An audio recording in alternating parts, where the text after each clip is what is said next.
Қайырлы күн достар, сіздермен Нағима.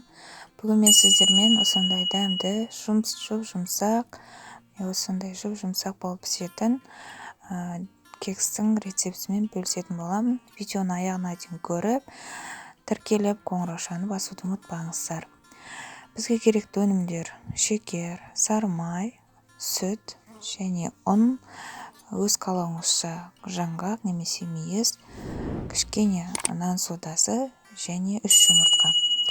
Ендеше табағымызды аламыз, 3 жұмыртқамызды жарып, шекерімізді қосып, миксермен жақсылап көпіршітіп аламыз.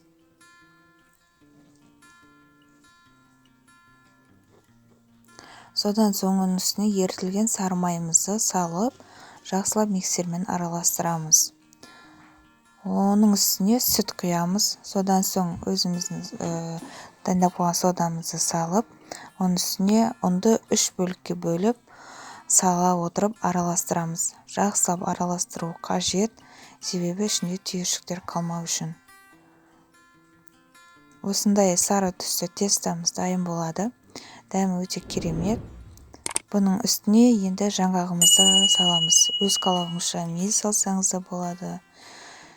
Осылай формамды дайындап, формаға ешқандай май жағудың қажеті жоқ. 2 немесе 1,5 қасықтан осылай құйып шығамыз. 180 градуста, ләжі барынша баяу отта болған дұрыс. Осылай 180 градуста пісіріп аламыз. Міне менің кекстарым дайын. Сіздерге де жасап көруге кеңес беремін. Өте дәмді шығады. Менімен болғандарыңызға рахмет.